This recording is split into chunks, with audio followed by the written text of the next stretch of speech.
que la vida de cada uno de ustedes me bendice. Amén. Vamos a entrar de lleno al mensaje del día de hoy. Tiene como título consagración. Una palabra que pareciera sencilla y pequeña, pero está llena de una profundidad impresionante. Hemos orado por la palabra, el Señor bendice su palabra y le rogamos que añada bendición. Amén. Mateo 16, verso 13 al 20 va a ser nuestra base bíblica. Y dice la palabra de Dios en el nombre del Padre, del Hijo y del Espíritu Santo de la siguiente forma. Al llegar a la región de Cesarea de Filipo, Jesús preguntó a sus discípulos: ¿quién dice la gente que es el Hijo del Hombre? Y ellos dijeron: unos dicen que es Juan el Bautista, otros que es Elías, y otros que es Jeremías o alguno de los profetas. Él les preguntó: ¿ustedes quién dicen que soy yo? Simón Pedro respondió: tú eres el Cristo, el Hijo del Dios viviente. Entonces Jesús le dijo: bienaventurado eres, Simón, hijo de Jonás, porque no te lo reveló ningún mortal, sino mi Padre que está en los cielos. Y yo te digo que tú eres Pedro, y sobre esta roca edificaré mi iglesia, y las puertas del Hades no podrán vencerla. A ti te daré las llaves del reino de los cielos. Todo lo que ates en la tierra será atado en el cielo, y todo lo que desates en la tierra será desatado en los cielos. Entonces Jesús mandó a sus discípulos que no dijeran a nadie que él era Jesús el Cristo. Hay mucho que aprender de toda la palabra de Dios, pero hoy nos vamos a enfocar en el verso 18. Yo te digo que tú eres Pedro, y sobre esta roca edificaré mi iglesia. Bien, voy a avanzar lento porque no lo quiero confundir en ninguna forma. Amén. Si algo no queda claro, lo platicamos al final y lo aclaramos, o en el transcurso, como hoy es miércoles de enseñanza, puede preguntar, tenga toda la libertad de preguntar, porque para eso son los miércoles, es escuela, amén, es un discipulado. Entonces, la palabra iglesia en el latín se traduce como eclesia con doble C, pero esa palabra de latín ya es una traducción del original en griego, que es eclesia con doble K. En griego es eclesia con doble K. Entonces, cuando nos enfocamos y rompemos las sílabas de esta palabra en griego, eclesia, la palabra ek, que es eka, significa fuera de. Y su raíz es kaleo, que significa llamar. Juntos, ek y kaleo, literalmente significan llamar. Se refiere a los llamados. Iglesia se está refiriendo a los seleccionados. Cuando habla de seleccionados, entendemos que se refiere a que era un grupo grande de personas, pero de ese grupo grande escogieron a A, B, C y D. Amén. Escogieron A, B, C y D, y los demás quedaron fuera de esa selección. ¿Estamos de acuerdo? Entonces, iglesia quiere decir que de un grupo seleccionaron a un puño de personas. Entonces, en el primer siglo, la palabra iglesia no era una palabra religiosa. ¿Está siguiéndome? Diga conmigo, no era una palabra religiosa. No lo era. De hecho, esta palabra era una palabra política. Era para referirse a gobierno. Amén. Se refería a aquellos que habían sido llamados de entre el pueblo para servir al pueblo. La palabra iglesia se refería a aquel grupo de personas que eran seleccionados y llamados para hacer un servicio civil. Un servicio civil puede ser bombero, policía, doctor, maestro, son servicios al pueblo, pero más enfatizadamente un servicio en gobierno. Amén. Entonces la palabra iglesia está ampliamente relacionada con gobierno y con todo lo que tiene que ver con la organización del gobierno. Amén. Entonces la palabra iglesia era como un brazo ejecutivo, era una rama que se extendía para escribir leyes y también para asegurarse de que esas leyes se cumplieran. Amén. ¿Cómo surgió este sistema de iglesia? Bueno, yo me fui a estudiar un poco y casi 6 artículos lo resumí en esta ficha de 6 diferentes pasos. Yo se los voy a leer. La leyenda atribuye el desarrollo de este cuerpo gubernamental a un rey que tenía por nombre Teseo. Este hombre era un legendario de la supremacía de Atenas. Atenas era una ciudad que era ampliamente bendecida porque como estaba a la orilla del mar, como estaba a la orilla de donde desembarcaban, un lugar donde llegaban a barcos y desembarcaban, llevaban y traían provisiones, era un lugar muy próspero. Era un lugar altamente poblado porque ofrecía muchas oportunidades al ciudadano de trabajo.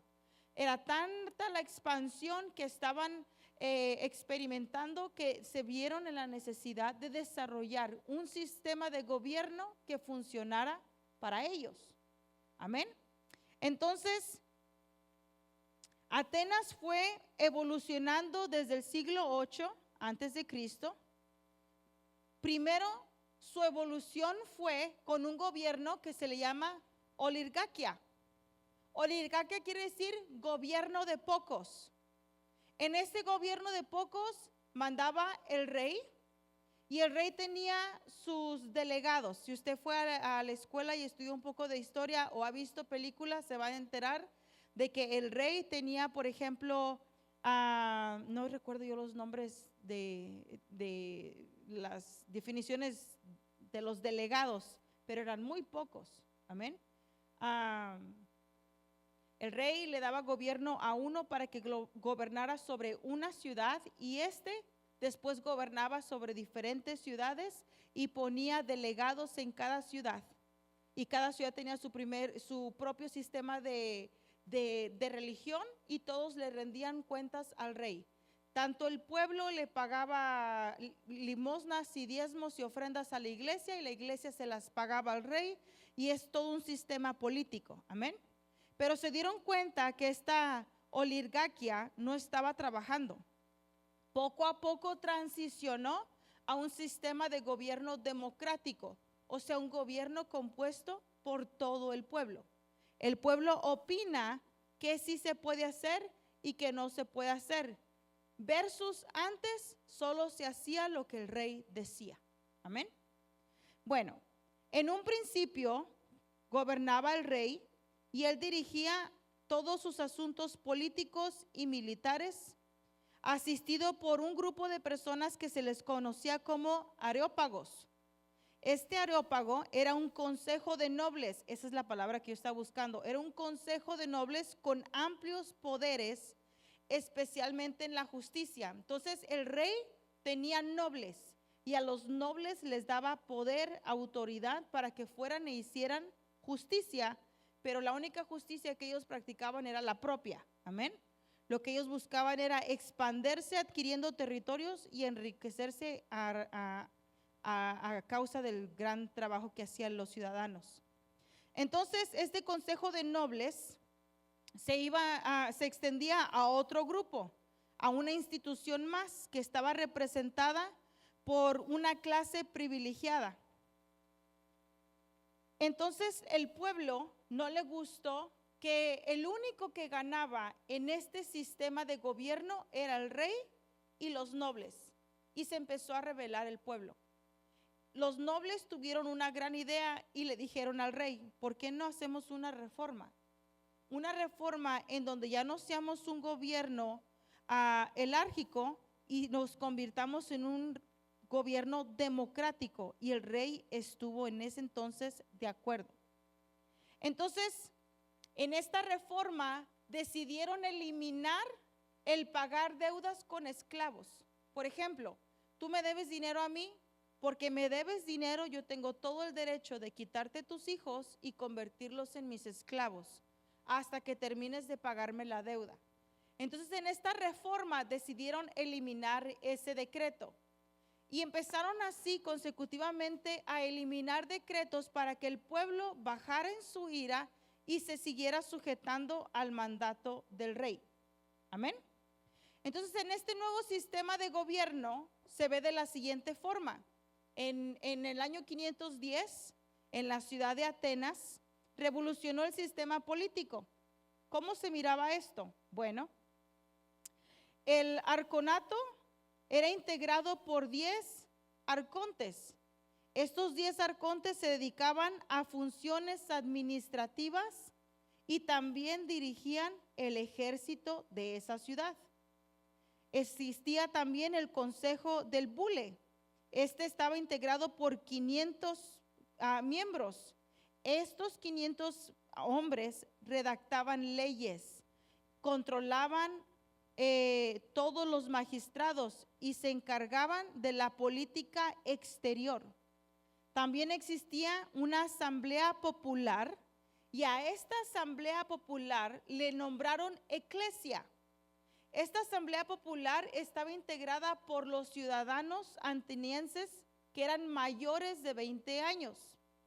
Estos hombres jóvenes tenían que ser propietarios de terrenos y tenían que reunir las calificaciones que correspondían para poder llenar esta posición. No cualquiera podía llenar esta posición. Uno de los requisitos para pertenecer a este grupo de iglesia era que tenías que ser de la tribu original del pueblo ateniense. Si tus antepasados no tenían raíces como originarios de esa ciudad, no calificabas para gobernar. Tenías que ser ilustre, educado. Amén. Tenías que tener buena reputación y tenías que tener amistades que avalaran esa reputación. Amén. Bien, y el último sistema de gobierno era un tribunal. Este tribunal lo componían Eliastesen, este es bien difícil, Eliastacentaba. Estaba compuesto por 6,000 ciudadanos mayores de 30 años y su función en el gobierno solo duraba un año. El trabajo de ellos era administrar con justicia. Amén. ¿Por qué le cuento todo esto? Porque leímos Mateo. Y ahí dice que, lo voy a volver a enseñar, ahí dice lo siguiente: Pedro, ¿quién dicen los hombres que soy yo? Y él le dice, tú eres el Cristo. Y Jesús le responde, eres bienaventurado, porque te lo reveló mi Padre. Ningún hombre te ha revelado esto. Ha sido mi Padre quien te ha enseñado quién soy yo. Entonces le dice Jesús, tú eres Pedro y sobre esta roca edificaré mi iglesia. ¿Sabe qué le estaba diciendo? Sobre esta roca edificaré mi sistema de gobierno. Sobre esta roca voy a enseñarles qué es el reino de los cielos. Y parte de lo que vemos en este versículo es que había revelación de quién era el Cristo.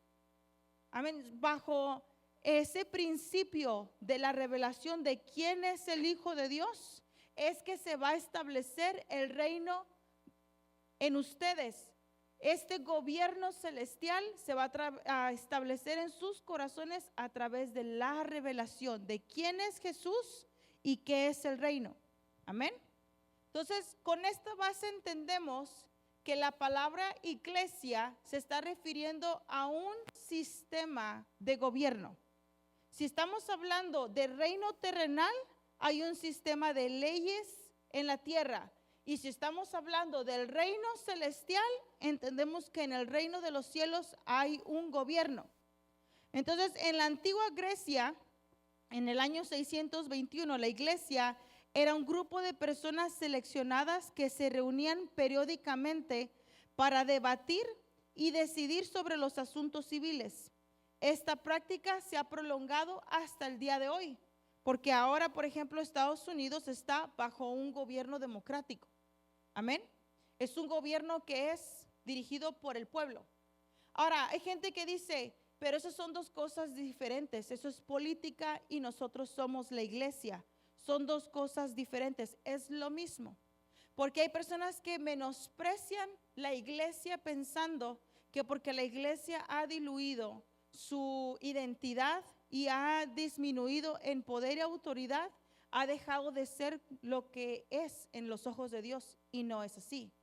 Entonces es vital comprender que Dios ha ordenado a la iglesia como el vehículo por el cual Él va a establecer su reino. La iglesia es el vehículo por el cual su reino se va a expandir. La iglesia es el vehículo por el cual se verá el poder de Dios, las maravillas de Dios, la grandeza de Dios, la soberanía de Dios. Amén. Entonces, es importante que entendamos las leyes del reino. Y aquí es donde entramos al mensaje del día de hoy. En el libro de Números aprendemos que hay 6 ciudades de refugio. Hoy yo solo quiero hablar de una ciudad de refugio. Números 35, 9 al 28, lea conmigo. El Señor le ordenó a Moisés que le dijera a los israelitas: cuando crucen el Jordán y entren a Canaán, escojan ciudades de refugio a donde pueda huir quien inadvertidamente mate a alguien. Esa persona podrá huir a esas ciudades para protegerse del vengador. Así se evitará que se mate al homicida antes de ser juzgado por la comunidad. En este caso, comunidad sería la iglesia. Amén. 6 serán las ciudades que ustedes reservarán como ciudades de refugio. 3 de ellas estarán en el lado este del Jordán y las otras 3 en Canaán. Estas 6 ciudades les servirán de refugio a los israelitas y a los extranjeros, sean estos inmigrantes o residentes. Cualquiera que inadvertidamente dé muerte a alguien podrá refugiarse en estas ciudades. Será la comunidad la que, de acuerdo a estas leyes, deberá arbitrar entre el acusado y el vengador. La comunidad deberá proteger del vengador al acusado, dejando que el acusado regrese a la ciudad de refugio donde huyó y se quede allí hasta la muerte del sumo sacerdote que fue ungido con el aceite sagrado. Pero si el acusado sale de los límites de la ciudad de refugio donde huyó, el vengador podrá matarlo y no será culpable de homicidio si lo encuentra ¿dónde? Fuera de la ciudad. Así que el acusado debe permanecer en su ciudad de refugio hasta la muerte del sumo sacerdote. Después de eso podrá volver a su heredad. La buena noticia es que en el tiempo del libro de Números, ese sacerdocio estaba formado por un hombre mortal. En cualquier momento ese sacerdote iba a morir. Nuestro sacerdote es eterno. Amén. Entonces son 6 las ciudades de refugio que representan 6 diferentes áreas en nuestra vida que necesitan que nos refugiemos en una ciudad.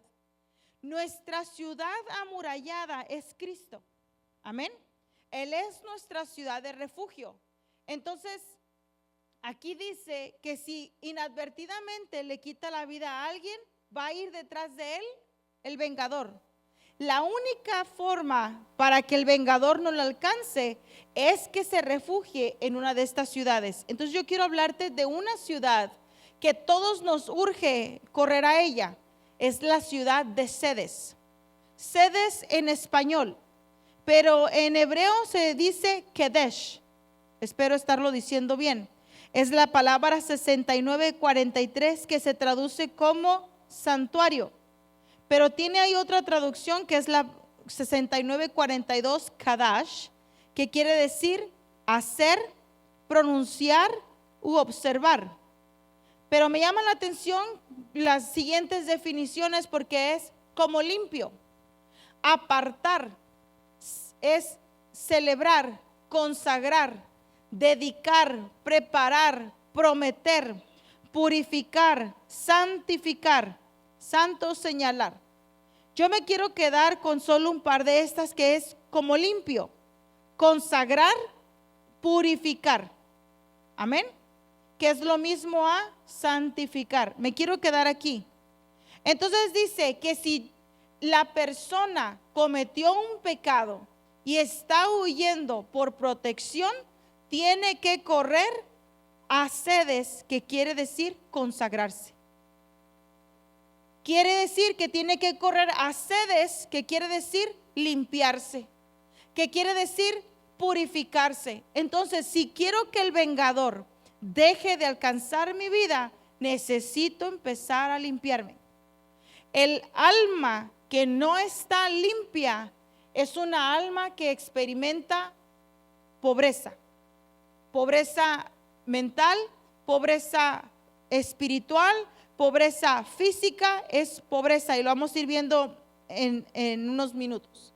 Entonces, la palabra consagrar quiere decir reconocer o establecer firmemente algo. Entonces, para poder entrar a la limpieza que el Espíritu de Dios quiere hacer en nosotros, tenemos que empezar por reconocer nuestra condición. Pero muchas veces estamos ciegos de cuál es nuestra verdadera condición. No estamos conscientes de cuál es nuestra condición. Muchas veces nos aprobamos a nosotros mismos y pensamos que nuestra condición está bien. Consagrar es acción por la cual se destina al culto de Dios una cosa. Entonces, consagrar es decir, de hoy en adelante mi destino, el propósito por el cual yo vivo es para agradar a Dios y servir a Dios. Amén. Avancemos. Juan 15:5. Yo soy la vid y ustedes son las ramas. El que está unido a mí, como yo estoy unido a él, dará mucho fruto. Si estás separados de mí, no puedes hacer nada. Hermanos, separados de Dios, no podemos ver nuestra condición. Separados de Dios, no puedo ver que necesito ser limpiado. Separado de Jesús, no puedo ver en dónde está fragmentada mi alma. ¿En dónde sucede una fragmentación en el alma? Por ejemplo, si estabas en tu niñez y de repente tu mamá ya no regresó, o tuvo un accidente, o hubo una pérdida en la familia y experimentaste una tristeza profunda, se fragmentó el alma. Si experimentaste el fallecimiento de un ser querido, se fragmenta el alma. Si experimentaste un abandono, un divorcio, si experimentaste, por ejemplo, una humillación, un desprecio, se fragmentó el alma. Todas esas áreas en donde el alma está fragmentada, hay un dolor escondido. Y necesitamos agarrarnos de Jesús. Yo soy la vid y separados de mí, nada pueden hacer. Entonces, sedes quiere decir consagrarse. Sedes quiere decir separarte de todo y apegarte a Cristo para que podamos ser purificados. ¿De qué necesito ser purificado? De la fragmentación del alma.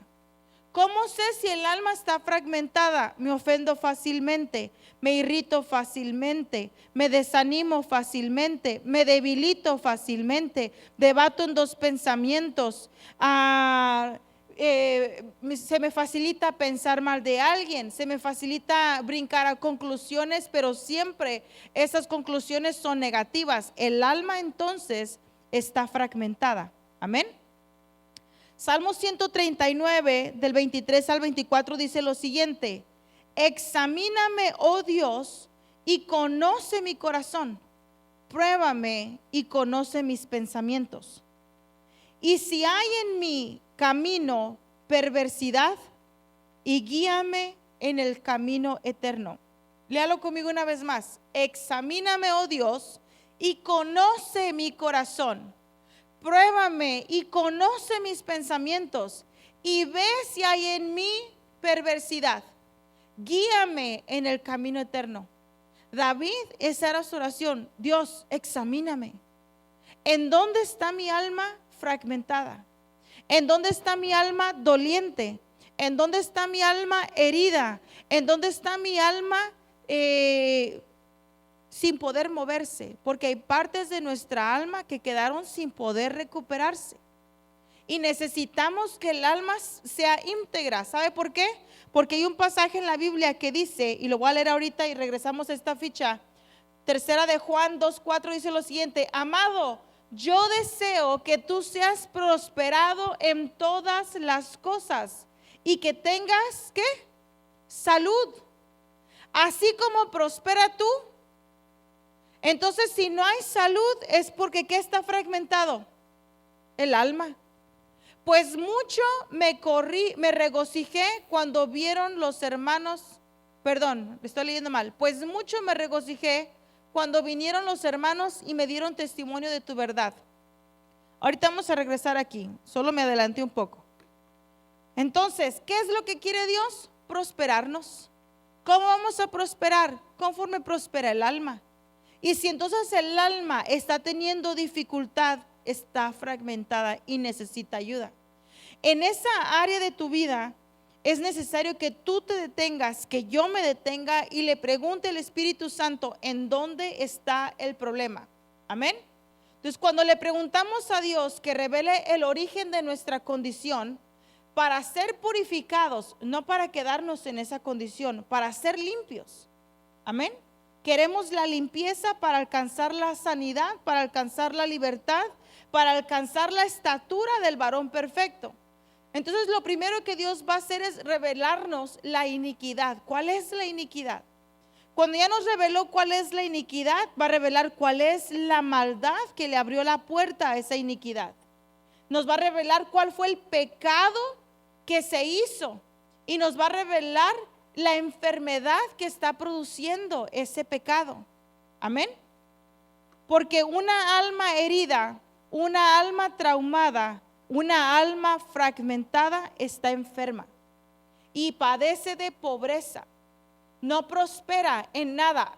Empieza a hacer algo y apenas le está yendo bien y le robaron, se le arruinó el carro, se le incendió la fábrica, se enfermó un familiar de la familia, apenas había ahorrado $5,000, el banco se los quitó y no prospera y no prospera y no prospera. Porque hay una enfermedad que se llama pobreza a causa del quebranto que hay en el alma. Ahora, ese quebranto no es por humillación a la presencia de Dios, sino porque está el alma dañada. Amén. Entonces, mire lo que sucede en 2 de Samuel, una porción de la palabra que nos enseña cómo entró la pobreza a esta ciudad. 2 de Samuel 21, 1 al 4 dice: hubo hambre en los días de David. ¿Qué hubo? Si hubo hambre es porque había escasez. No había dinero, no había fruto, no había semilla, no había lluvia, no había movimiento de nada. Un estancamiento total. Y dice, hubo hambre en los días de David por 3 años consecutivos. Entonces imagínese, ¿cuánto tiempo llevas así? Pues llevo 1 año, pero Dios me va a sacar de esta. Amén. Y luego te vuelves a encontrar a la persona. ¿Y cuánto tiempo llevas así? Pues 2 años, pues 5 años, pues 10 años. Pero no le hace, la iglesia en luchas y pruebas sigue caminando. Pero si no has salido del mismo hoyo, es que algo está mal. Pasaron 3 años y todavía estás en sequía. 3 años consecutivos en la misma situación. Y David dijo, algo está mal. Entonces, ¿qué hizo David? David consultó a Jehová. Entonces nos vamos a aquel salmo: revélame mi corazón, revélame dónde está el problema, revélame dónde está el pecado, revélame dónde estuvo la falta, revélame qué dije, revélame qué hice. Ayer estaba mirando el testimonio de una ex bruja que dice que cuando los cristianos usan mal sus palabras, ellos las capturan en el aire y empiezan a crear con esas palabras webs. ¿Cómo se dice webs?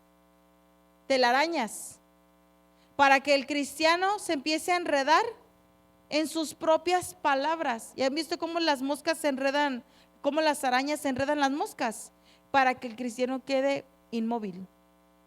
Entonces a veces quedamos atrapados con nuestras propias palabras, porque usted y yo dormimos, pero el reino de las tinieblas no, porque nuestra destrucción es la paga de ellos. Entonces ellos hasta le hacen la camita a uno y uno, ay, estoy bien cansado, y nos da el soponcio y dormimos sin tener cuidado de lo que está pasando en el mundo espiritual. Entonces aquí dice, David consultó a Jehová y le dijo, explícame. Entonces Dios le contesta, le dijo, esto no es tu culpa, David. Le dice, es por causa de Saúl y por aquella casa de sangre, por cuanto mató a los Gabaonitas. Entonces el rey llamó a los Gabaonitas y les habló. Ok, ¿de quién era la culpa? No, de Saúl. ¿Por qué era la culpa de Saúl? Porque los mató. Saúl agredió a los Gabaonitas. ¿Era culpa de David? No. ¿Pero estaba pagando las consecuencias David? Sí. Y hay veces que vamos a estar en consecuencias por culpa de alguien más. Por eso es que hay veces que a veces queremos hacernos buena gente, decir, deja voy y le ayudo a tal persona. No. Primero hay que preguntar, Señor, ¿le ayudo?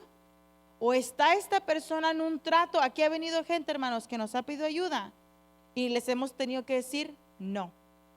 Ha venido gente que así bien suavecito le digo, no, lo siento, gracias. Y hay gente que le he tenido que hablar de decirle, no, lo que tú ya estás haciendo ahorita es abusar de la iglesia, no. Pero hay gente que Dios nos dice, date. Entonces no nomás es de ir a ayudar, porque no nos podemos meter en tratos de otras personas. Amén.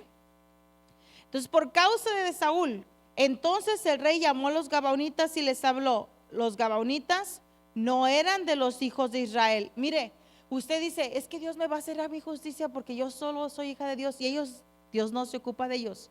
No, Dios se ocupa de todos. Es que él no es cristiano, Dios no se va a ocupar de él. No, Dios se ocupa. Los Gabaonitas no eran pueblo de Dios, mas sin embargo, Dios les hizo justicia.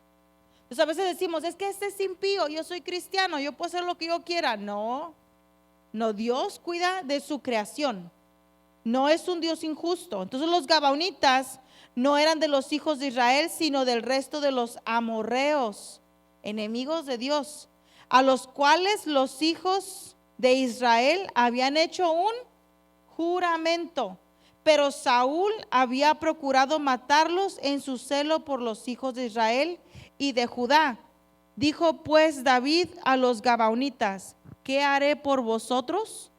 ¿O qué satisfacción os daré para que bendigas la heredad de Jehová? Y los Gabaonitas le respondieron, no tenemos nosotros querella sobre plata ni sobre oro con Saúl o con su casa, ni queremos que muera hombre en Israel.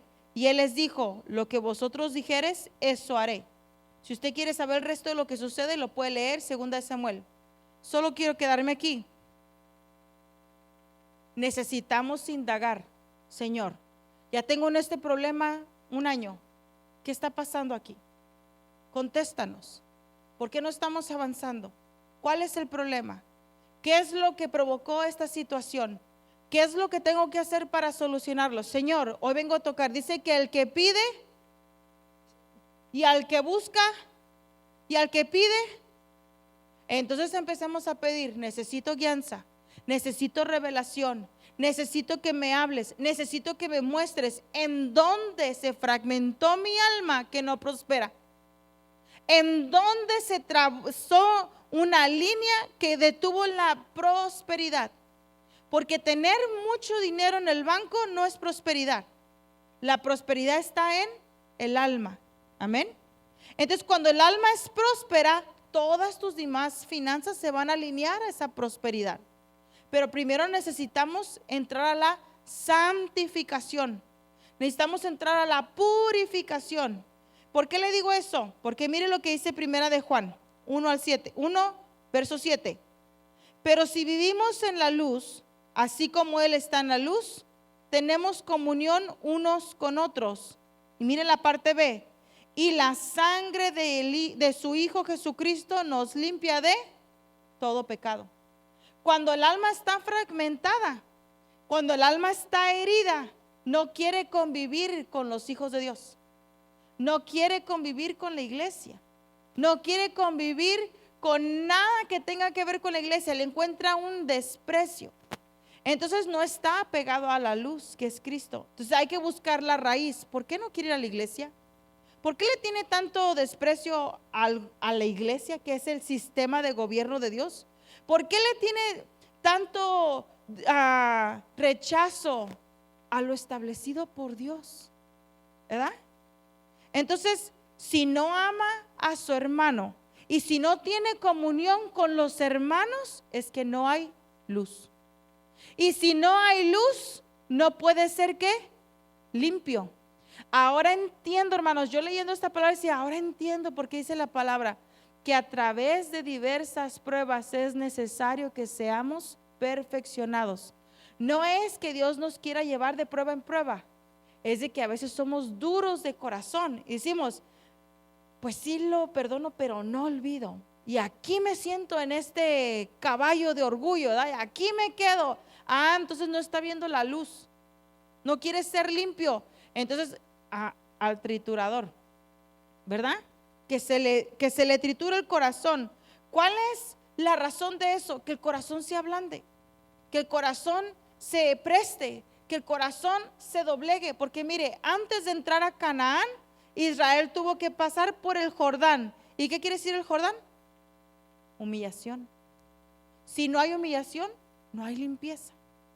Así de sencillo. ¿Por qué tenemos que tener comunión los unos con los otros? Porque sucede lo siguiente, en inglés se dice, ¿cómo se dice eso, Génesis? Accountability. En inglés, accountability. En español, responsabilidad. Lo pongo en inglés porque tiene mucho más peso la palabra en inglés que en español. Es saberle dar cuentas a otro.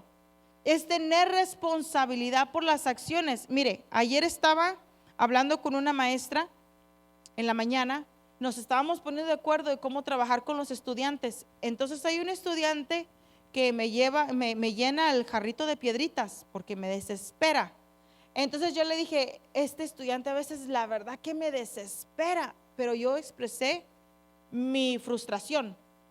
Me voy a la casa y empecé a meditar y dije, creo que eso no fue muy profesional.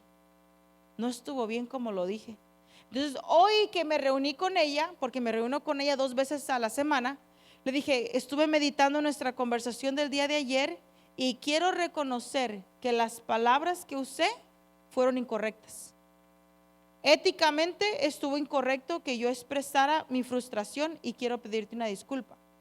Entonces, cuando nos relacionamos los unos con los otros, aprendemos a tener responsabilidad de nuestras acciones. Porque al final del día, a quien le van a pedir cuentas de tus acciones es a ti mismo. Entonces, cuando aprendemos a ser responsable con quienes somos, empezamos a dejar que Dios nos limpie, que Dios nos purifique. Y nos empezamos a dirigir con mucho más cuidado porque ahora nos estamos consagrando para Dios. Y esa consagración viene porque quiero la limpieza de mi alma. Quiero que mi alma vuelva a ser completa, que vuelva a ser íntegra. Amén.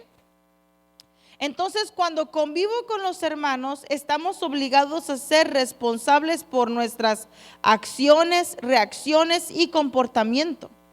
Hace unos meses compartíamos con gente nueva que estaba llegando al ministerio y preguntaba, ¿por qué tenemos que tener desayuno las mañanas de pastores? Reuniones de pastores, ¿por qué? Es mucho problema. Unas no quieren cocinar, otras no quieren llevar el café, otras no quieren servir mesas, nadie quiere servir al final porque es mucho problema, la cocina es mucho problema. Entonces explicaba pastora y nos enseñaba y decía, porque en medio del servicio es que somos pulidos. En el servicio estás aprendiendo a mantenerte humilde. En el servicio estás aprendiendo a convivir, a ser tolerante. En el servicio estás aprendiendo a controlar tus reacciones, a controlar tu comportamiento, a controlar cómo te diriges. Y eso purifica el alma. Amén. Entonces tener un set de ojos exteriores te ayuda a que tú veas el mal que está en uno. Ay, casi le grito al hermano, casi le digo, hermano, ¿qué le pasa? No se fija. Y con ciertas palabras podemos decir, pues, ¿qué está tonto o qué? Entonces cuando tienes un set de ojos extras dices, ay, perdón hermano, es que ya me desesperó el del parqueo. Y ya con los ojos te dicen, sí hermana, pero así no, ¿verdad? Ya uno redarguye y dice, sí cierto, debo hacerlo diferente. Entonces cuando convivimos con los otros hermanos, el estar rodeado de gente te ayuda a ver cuál es la condición de tu corazón y lo que todavía tenemos que arreglar. Amén. Entonces a veces queremos resultados y decimos, hermana, ore por mí, hermano, ore por mí, hermanos, todos en ayuno por mí. Y todos podemos entrar en ayuno por usted. Pero el responsable de ir a preguntarle a Dios, ¿qué está mal conmigo? ¿Por qué no estoy prosperando? ¿Por qué estoy estancado? ¿Por qué no estoy avanzando? ¿Por qué mis finanzas en lugar de mejorar empeoran? ¿Qué está sucediendo? Mire, estábamos mirando con mi mamá una película. Esta es solo una parte, no pude encontrar la imagen exacta. Y le quise tomar una foto por mi teléfono, pero el sistema no me dejaba. Pero iban en un barco y uno de los que iban en el barco dijo, tengo tantas ganas de adorar a Dios con mis hermanos. Y dijo alguien, pues hagamos una celebración de culto. Y dijeron todos, sí, tengamos un servicio. Bien interesante porque se reúne y van y le dicen al cura, ¿pudieras tú, creo que era un rabino, pudieras tú dirigir el servicio del sábado? Sí, ahí estaba el sabático, el israelita dirigiendo los cantos y todo. Y pasan diferentes rostros de la gente que estaba adorando. Y una estaba adorando y le hacía así al que estaba al lado, le hacía así y él se hacía del rogar. Y luego el otro estaba mirándose las uñas y el otro estaba luciéndose, dirigiendo. Todos estaban en el culto, pero ninguno estaba en el culto con su mirada y su pensamiento en Dios. Todos tenían su mirada en sí mismos. Y yo le decía a mi mamá, fíjate qué interesante es esto, porque la semana pasada hablamos de que puedes llegar a adorar, pero puedes llegar a adorar al monte equivocado. Cuando Jesús llega al monte, Satanás lo llevó y le dijo, adórame y todo lo que pidas te lo doy. Estos así estaban, dándole la adoración al chamuco para que ellos recibir lo que su carne en el momento deseaba. Uno que deseaba que lo reconocieran como el supremo rabino. Otro que quería que lo vieran como el más importante de los 20 que estaban ahí. La otra que quería que al que le cerraba el ojo le correspondiera y bien lucida. Entonces dice Primera de Corintios, todas las cosas son lícitas, pero no todo me conviene. Todas las cosas me son lícitas, pero no me dejaré dominar por ninguna. Amén. La comida es para el estómago y el estómago es para la comida, pero Dios destruirá tanto el uno como el otro. Entonces no estamos en esta arca de salvación para lucirnos a la mirada de los hombres. Estamos en esta arca para decirle a Dios, purifícame, purifícame, purifícame, quiero consagrarme para ti. Entonces para eso voy a correr a Cedes, a mi ciudad de refugio, porque separados de Jesús, ¿qué dice? Hermanos, si no nos acercamos a la luz, nada podemos hacer.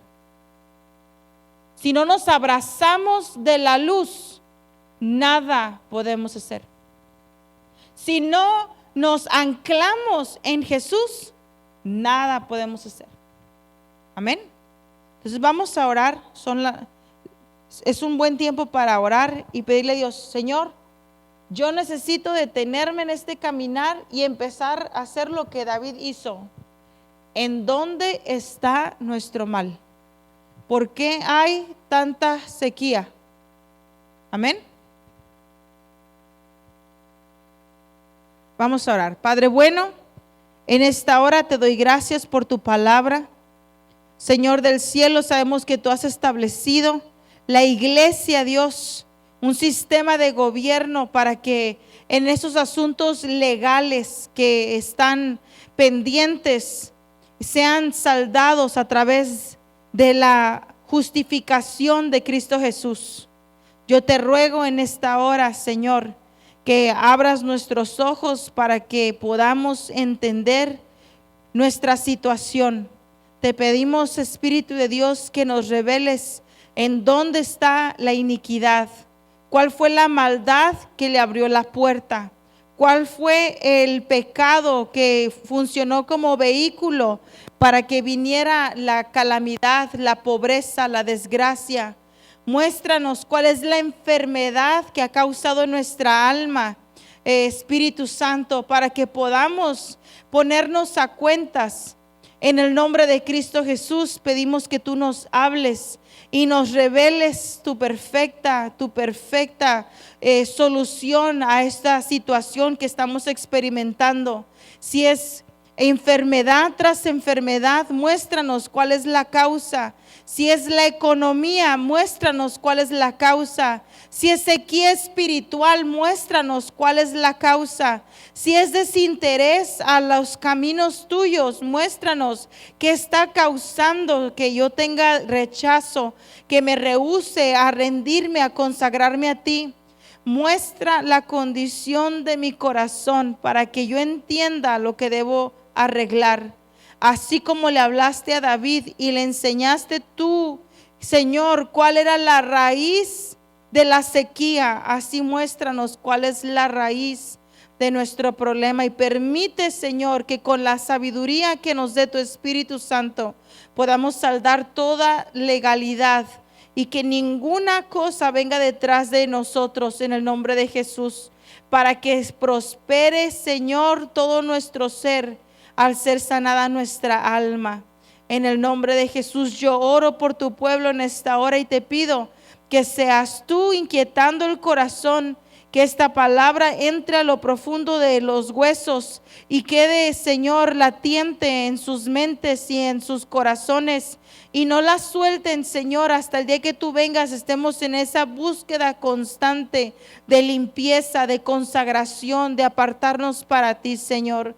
En el nombre de Jesús te lo suplico en esta hora, buen Dios. Gracias por lo que estás haciendo, Señor, y por lo que continuarás haciendo. En el nombre de Jesús, amén y amén. Amén. Quedamos despedidos esta noche. Muchas gracias por su participación. Que Dios añada bendición. Amén.